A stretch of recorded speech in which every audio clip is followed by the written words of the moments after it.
पावन श्री वृंदावन धाम में यमुना जी के पावन पुलिन पर विराजमान है। पास में ही यमुना जी हैं। अपार कृपा भगवान की जब होती है तब जीव को मनुष्य शरीर मिलता है। फिर जब और कृपा बढ़ती है तो साधु समागम मिलता है। जब कृपा का परिपूर्ण स्वरूप प्रकाशित होता है तो साधना प्राप्त होती है। साधना का फल है प्रेम। सब साधन कर यह फल सुंदर, प्रभु पद पंकज प्रीति निरंतर। अपने श्यामा श्याम के चरणों का निरंतर चिंतन होना, निरंतर नाम जप करना, निरंतर लीला गुण गायन करना। अंदर ही अंदर चिंतन चल रहा है भगवान की लीलाओं का, गुणों का, नाम का। ये फल है साधना का। हमारी साधना परिपक्व हो रही है। इसका लक्षण क्या है? पहला है शांति। चाहे जितनी विपत्ति आवे, दुख आवे, अपमान हो, निंदा हो, अशांत मत होना। यह अध्यात्म की पहली सीढ़ी है। क्षमा। क्षमावान ही महान है, ना कि क्रोध करने वाला, ना कि दंड देने वाला, ना कि विरोध करने वाला। जो हमारा अपमान करते हैं, हमारी निंदा करते हैं, हमें दुख देना चाहते हैं, वे हमारे पापों को नष्ट करने वाले हैं। वो बड़े कृपालु हैं। हमको उनसे द्रोह नहीं करना चाहिए। तो अध्यात्म की साधना का पहला लक्षण क्षमावान, शांत। कितना भी दुख पड़े शांत रहो। और ये तभी हो सकता है जब आप गुरु कृपा पात्र खूब नाम और गुरु मंत्र जपते हैं। क्षमावान होना अति अनिवार्य है, नहीं आपकी साधना नष्ट हो जाएगी। एक भी मिनट हम अपने प्रभु को ना भूलें। अव्यर्थ कालत्वम, कबहू काल वृथा नहीं जाए। ये दूसरी अध्यात्म की सीढ़ी है। हर समय कभी हम सत्संग कर रहे, कभी नाम कीर्तन कर रहे, कभी नाम जप कर रहे, कभी घर परिवार की सेवा में है, तो सबको सुख प्रदान करने की भावना, सब में भगवत भावना। और अधर्म के भोगों से वैराग्य। आप गृहस्थ में हैं, सिर्फ अपनी पत्नी से अनुराग कीजिए, वो भी भगवत भाव से।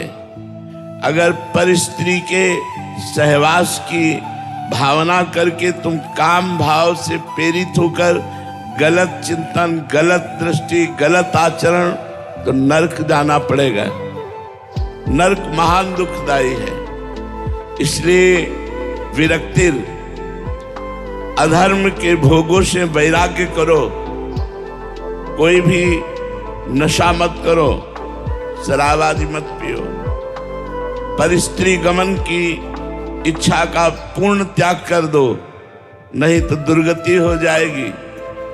अभी भले तुम्हें नहीं लग रहा, लेकिन कर्म का बीज है। जैसे हम खेती में 1 मन बीज फेंकते हैं तो 40 मन काटते हैं, 40 मन हमें प्राप्त होता है। ऐसे ही हम गंदा आचरण करते हैं, वो छोटा आचरण बड़ा दंड देने वाला होता है।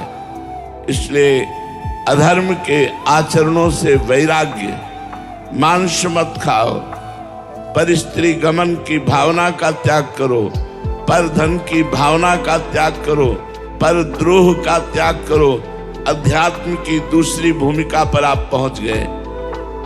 तीसरी, मान शून्यता। सम्मान की चाह नहीं होनी चाहिए। लोग हमें प्रशंसा करें, प्रणाम करें, भगत माने, ऐसी भावना अगर हमारे अंदर रहेगी तो हम अध्यात्म की तीसरी भूमिका पर नहीं चढ़ पाएंगे। अध्यात्म की तीसरी भूमिका पर सबहि मान प्रद आप अमानी। दूसरों को मान प्रदान करो और स्वयं मान रहित रहो, मान शून्यता। चौथी भूमिका, इसी जन्म में भगवत प्राप्ति होगी ऐसा दृढ़ निश्चय हो जाना चाहिए। हे किशोरी जी, कब ऐसा होगा कि वृंदावन की वीथियों में मैं आपका गुणगान करता हुआ आपके दासत्व की भिक्षा मांगूं कि हे लाडली मैं आपका दास बन जाऊं, हे प्रियाजू मैं आपका दास बन जाऊं। तो आशा बंधा, ये दृढ़ आशा हो जानी चाहिए चौथी भूमिका में कि मुझे भगवत प्राप्ति होगी। पांचवी भूमिका, नाम में रुचि होकर उत्साह सहित हर पल नाम जप करना। ये बहुत बड़ी बात है। ये जो भूमिका जागृत होती है अध्यात्म की पांचवी, इसमें उत्साह सहित नाम जप होता है। एक क्षण के लिए नाम छूटे तो भारी क्लेश होने लगता है, अशांति होने लगती है। धिक्कार है हमारे इस मिनट को, जो मिनट भगवान से विमुख गया। यही विपत्ति है, यही हानि है जहां भगवान का विस्मरण हुआ। जिस मिनट, जिस सेकेंड में भगवान का विस्मरण हो जाए वही हानि है। हमारा समुत्कंठा नाम गाने सदा रुचि, उत्साह के सहित नाम जप करने में हमारी रुचि होनी चाहिए। छठी भूमिका, भगवान की लीला कथा सुनने का नशा होना चाहिए। जहां कहीं हम सुने कि यहां भगवान की चर्चा हो रही है, विशुद्ध चर्चा भगवान की, क्या अशुद्ध भी चर्चा होती क्या? हाँ, जिस चर्चा को मान और रुपया पैसा और सांसारिक पदार्थों के प्रलोभन से किया जाता है, उसमें कपट रूपी अशुद्धता आ जाती है। ये कपट त्याग कर जहां निष्कपट भगवान की चर्चा हो रही हो वहां जरूर सुनना चाहिए। अगर कहीं सुनने को ना मिले, ऐसा अवसर ना आवे, तो अपने घर में सदग्रंथ रख ले। श्रीमद् भागवत है, रामचरितमानस है, और भी भगवान के परम पावन ब्रह्म ऋषियों द्वारा लिखे हुए ग्रंथ हैं। उन ग्रंथों को रख ले और उनका स्वाध्याय करे। और आखिरी है, भगवान के धामों में प्रीति हो जाना। हम वृंदावन के बिना जी नहीं सकते। हमारी ऐसी प्रीति हो जाए, हम ब्रज 84 कोस के बाहर नहीं।